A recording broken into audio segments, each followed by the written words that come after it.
है ना, population. Sampling तक पहुंचने के लिए पहले हमको पॉपुलेशन जानना होगा। पॉपुलेशन को हिंदी में हम लोग सांख्यिकी की भाषा में समष्टि बोलते हैं। क्या बोलते हैं? समष्टि। क्लियर बात। और या तो जनसंख्या कह सकते हैं। तो पॉपुलेशन क्या है? Population is the complete group of individual or item about which are researchers want to collect information in a statistics study. समझे कि नहीं मेरी बात को? मतलब जनसंख्या वह पूरा समूह है जिसके सभी व्यक्तियों या वस्तुओं के बारे में सांख्यिकी अध्ययन किया जाता है। मतलब कि एक खेत है, जैसे एग्रीकल्चर की भाषा में बात करें हम, एग्रीकल्चर की भाषा में जैसे एक खेत है, खेत में जो गेहूं के पौधे जो लगे हुए हैं वही हमारे लिए सब क्या है? पॉपुलेशन है। क्लियर बात। जो गेहूं के पौधे लगे हुए पॉपुलेशन है। गेहूं के क्षेत्र के उस खेत का अध्ययन करने का हमसे कहा जाए, जैसे कि उस जिस खेत में गेहूं के पौधे लगे हुए हैं और उस खेत में जब अध्ययन करने को कहा गया हमसे कि इस खेत के जो है फसल का अध्ययन कीजिए आप किसी भी परिप्रेक्ष्य में, तो वह जो गेहूं के पौधे उस खेत में लगे हो क्या हमारे लिए होंगे? पॉपुलेशन। या किसी गांव की जनसंख्या जिसका अध्ययन आप करने जा रहे हो वो आपके लिए पॉपुलेशन है। क्लियर है बात। जो पूरा भाग जिसके ऊपर आप कार्य करने जा रहे हो, सांख्यिकी अध्ययन करने जा रहे हो, वो आपके लिए क्या है? पॉपुलेशन है, समझती है। क्लियर बात। अगला क्या है? Population means total number of unit under study. जनसंख्या वह संपूर्ण समूह है जिसका अध्ययन किया जाना है। क्लियर बात। जैसे all plant in a field, एक खेत में सभी पौधे। समझ गए मेरी बात को? हम एक बार में एक आसान भाषा में समझे तो कह सकते हैं हम कि जिस क्षेत्र में, किसी भी क्षेत्र में हम अध्ययन करने जा रहे हैं वहाँ पर जितनी समस्त इकाइयाँ हैं उन समस्त इकाइयों का योग ही हमारा क्या कहलाता है? ऑल टोटल यूनिट्स क्या है जिसका अध्ययन हम करने जा रहे हैं वो सब हमारे लिए क्या है? पॉपुलेशन है, समझती है। समझ गए मेरी बात को? उसके बाद अब एक शब्द निकलता है उससे, सैम्पलिंग, क्योंकि हमको पढ़ना है सैम्पलिंग मेजर पॉइंट है, उसी में एक शब्द निकलता है सैंपल। सैंपल क्या है? तो पॉपुलेशन जो है एक बड़ा क्षेत्र है। हम कहें कि गेहूं का खेत है ये, और गेहूं के खेत के सभी पौधों में बालियों की संख्या बताओ हमको, या दानों की संख्या बताओ, तो आप जब तक गिनोगे तब तक गेहूं कटा एक समय आ जाएगा, या गेहूं दूसरे कट जाएगा, अगली बुआई का समय आ जाएगा। या फिर हम कहें कि आपके ब्लड में जो ब्लड की जांच करनी है तो हम पूरा ब्लड जैसे निकालेंगे तब दिक्कत हो जाएगी। आपको पूरा ब्लड निकालें फिर उसके बाद पूरा डाल दे तुम्हारे शरीर में तो दिक्कत हो जाएगी। आप पता नहीं निपट गए उतनी देर में ना। तो मतलब कि कुछ ऐसे बिंदु हैं जहाँ पर हमें सैंपल के आधार पर ही कार्य करना होता है। समझिए मेरी बात को? जैसे दूध का लैक्टोमीटर रीडिंग जानना हो तो हम थोड़ा सा सैंपल ले लेते हैं, उससे लैक्टोमीटर रीडिंग जान लेते हैं ना, अपेक्षिक घनत्व जान लेते हैं। मेरी बात को समझ रहे होंगे आप? तो सैंपल क्या है? Sample, a sample is a small part of the population selected for the study. It represent the characteristics of whole the population. नमूना जनसंख्या का एक छोटा भाग है जिसे अध्ययन करने के लिए चुना जाता है और जो पूरे समूह का सही प्रतिनिधित्व करता है। बात समझे कि नहीं? मतलब कि हमने पूरी पॉपुलेशन में से एक छोटा सा हिस्सा चुनना है। जो छोटा हिस्सा है जो हमने चुना है उसे ही सैंपल कहा जाता है। जैसे हमारे पिताजी लोगों को या हमारे घर में कोई चीज़ खरीदी जाती है तो हम थोड़ी सी चीज़ पहले उठा के देखते हैं कि ये सही है कि थोड़ी चीज़ देखते हैं, उसमें उसके आधार पे हम अगली चीज़ खरीदते हैं। या फिर हमारे जो किसान भाई वो क्या करते, जब बाजार में अपनी सामान को बेचने जाते हैं तो क्या करते हैं, थोड़ा सा हिस्सा ले लेते हैं। गेहूं बेचना थोड़ा सा हिस्सा ले लेते हैं, फिर जिसको खरीदना होता है उसको दिखाते हैं, उसी के आधार पर रेट लगवाते हैं। क्लियर बात। जैसे कि फिर कहा गया कि जैसे 25 plant selected for from a field of 500 plants, मतलब 25 पौधे चयन करना है। 25 पौधों का नमूना लिया गया है 500 पौधे से। केवल 500 पौधे लगे हैं, उसमें से 25 पौधों का नमूना लिया है। क्लियर बात।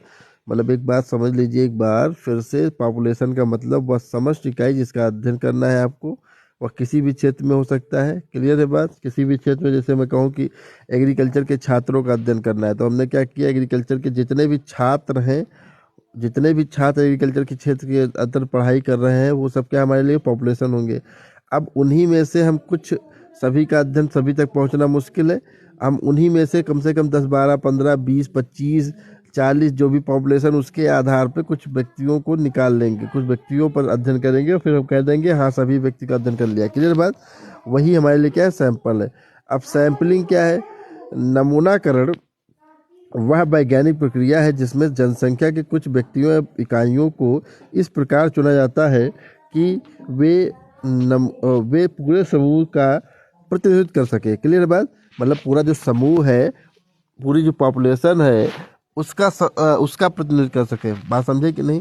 कि मतलब जो है, मैं कहूँ एक बार फिर से, जैसे ये हमारा क्षेत्र है, अब नमूना लेना है हमको। नमूना लेते वक्त हम इतना ध्यान रखें कि नमूना लेते वक्त हम वही पौधे न चयन करें कि जो सबसे खराब हो या जो सबसे अच्छे हों। क्लियर है बात? मतलब नमूना लेते वक्त हमें कुछ ऐसी विधियों का प्रयोग करना होगा, कुछ ऐसे प्रक्रम, ऐसी प्रक्रिया प्रयोग करनी होगी जो पूरे पॉपुलेशन का प्रतिनिधित्व कर दे। क्लियर बात? मतलब कि पूरे डाटा को आप समझ लीजिए एक प्रकार से उसका प्रतिनिधित्व कर दे, उस विधि का प्रयोग करना होगा, पूरे समूह का प्रतिनिधित्व कर दे। समझ गए मेरी बात को? कि सैंपलिंग वह एक विधि है जिसके द्वारा हम नमूना लेते हैं, और नमूना इस प्रकार का लेने का प्रयास करते हैं कि सैंपलिंग में लिया गया नमूना पूरे ही समूह का प्रतिनिधित्व कर दे। बात समझ गए? मेरिट ऑफ पॉपुलेशन क्या है? मेरिट ऑफ पॉपुलेशन क्या है? Save times. अगर हम कहेंगे कि पूरे खेत का ही हम गेहूं की बाली के दानों की संख्या गिनेंगे तो बहुत समय लगेगा, तो हम कह सकते हैं सैंपल। अगर हम छोटे जैसे हम बात करें कि ये यहाँ पर पौधे लगे हुए कुछ, हम कहें कि ये बताओ कि इसमें उत्पादन कितना होगा, तो आपने कहा कि बहुत सारे पौधे लगे हुए। ऐसा करते हैं, हम 25 पौधे उखाड़ लेते हैं और 25 पौधे ला के उनमें बाली देखते हैं और बाली में दानों की संख्या देखते हैं। मैंने देखा कि एक बाली में 10 दाने थे, एग्जाम्पल दे रहा हूँ केवल, एक बाली में 12 थे, 11 थे, 10 थे। इस प्रकार से 10, 11, 12 चल रहा था। 10, 11, 12 इतना ही असर आएगा। मतलब ये नहीं कि किसी में एक ही निकल आया, किसी में 50 निकल आएगा। आपस में बालियों में, क्योंकि समान मात्रा में समान समय में आपने न्यूट्रिएंट्स और पानी दिया है, तो केवल 1 या 2 का अंतर आएगा, इससे ज़्यादा अंतर नहीं आएगा ना, कि वैरायटी भी समान लगाई है आपने खेत में। तो 10, 12, 11, 13 ऐसे ही कुछ ऐसा ही आएगा। फिर आपने क्या किया कि 25 जो पेड़ लिए थे, उस 25 पेड़ों के दानों को देखा, एक किस्म 10, किस्म 12, किस्म 11, किस्म 13, किस्म 12, किस्म 13। तो मैंने क्या किया, मैंने कहा औसत निकाल लेता हूँ मैं। जब मैंने औसत निकाला, एरिथमेटिक मीन निकाला, तो मैंने देखा कि टोटल 25 पौधों में मैंने देखा कि औसत जो है 12 का आ रहा। कितने का आ रहा? 12। अब फिर मैंने क्या किया, 12 मैं मान लेता हूँ कि प्रत्येक बाली में 12 दाने हैं। फिर प्रत्येक बाली के 12 दानों का मैं वेट कर लूँगा, 12 दानों का वेट कर लूँगा, क्योंकि मैं विधि प्रयोग कर रहा हूँ वहाँ पर साइंटिफिक मेथड का प्रयोग किया होगा। सीड ड्रिल से बुआई की होगी, या फिर हमने जो है प्लांटिंग करवाया होगा, तब लाइन से बुआया होगा कायदे से गेहूँ को, धान को, है ना। तो जब हम कायदे से साइंटिफिक विधि का प्रयोग करते हैं तो हमें पता होता है कितनी दूरी पे पौधा लगी है, कितना आपस में पौध से पौध की दूरी और पंक्ति पंक्ति दूरी है। तो हम पौधों की संख्या पहले से जानते हैं। तो हम जानते हैं 12 जैसे बीज एक पौधे में लगा है औसतन, तो फिर जितने भी पौधे, जैसे 1 लाख पौधा लगा है तो उसे 12 से मल्टीप्लाई कर लेंगे तो इतना पौधा हो गया, इतना बीज हो गया। 12 बीजों का हम वेट कर लेंगे सबसे पहले। 12 बीजों का वेट इतना है, मान लेता हूँ 1 ग्राम है, तो फिर इतने बीज हो गए। मान लो एक और जैसे 1 लाख पौधा लगा है आपके खेत में, तो 12 बीज निकला है। तो 12 बीज निकला तो कितना पौधा हो गया, कितना बीज हो गया टोटल? लगभग जो है 12 एकम 12 हो गया, है ना। तो लगभग 12 लाख बीज हो गया। तो 12 लाख बीज को जो है हम जब कैलकुलेट करेंगे, ऐड करेंगे, तो 12 लाख बीज का वेट करेंगे। 12 बीज का वेट था कितना? 1 ग्राम। तो 12 लाख बीज का वेट कितना होगा? जो भी वेट होगा उसी के आधार पे हम क्या करेंगे, हम कह देंगे इतना उत्पादन होगा। समझ गए मेरी बात को? तो सैंपलिंग जब हम लेते हैं तो हमें समय की बचत हो जाती है, पहली बात तो, है ना। पहली बात तो समय की बचत। दूसरी बात क्या है, दूसरा क्या लाभ है, मेरिट क्या है? लागत कम लगती है। हमने 25 पौधों का अध्ययन किया, अगर हम पूरे पौधों का अध्ययन करते तो अधिक व्यक्तियों की आवश्यकता होती है और लागत अधिक लगती है ना। नंबर का सोर्स सस्ता बन जाता है और खर्च कम हो जाता है। लेस मैन पावर, कम व्यक्तियों की आवश्यकता होती है, अभी मैंने बात की है ना। उसके बाद यूजफुल फॉर लार्ज पॉपुलेशन, बड़ी जनसंख्या में उपयोगी है ना। बहुत बड़ी जनसंख्या है, आप छोटा सा नमूना ले लीजिए आराम से। क्लियर है बात? उसके बाद क्या है, रिलायबल रिजल्ट। इफ साइंटिफिक, वैज्ञानिक हो तो विश्वसनीय परिणाम मिलता है। अगर वैज्ञानिक ढंग से अगर सैंपल लिया जाए तो विश्वसनीय परिणाम भी मिलता है। उसके बाद रिड्यूसर्स वर्कलोड, कार्यभार कम करता है ना। क्लियर बात। ये सब क्या है, मेरिट्स है। डीमेरिट्स क्या है इसमें, डिमेरिट्स भी होते हैं, मतलब मेरिट्स हैं तो डिमेरिट्स भी हैं। नमूनाकरण की हानियाँ क्या है, सैम्पलिंग एरर में और नमूना त्रुटि हो सकती है।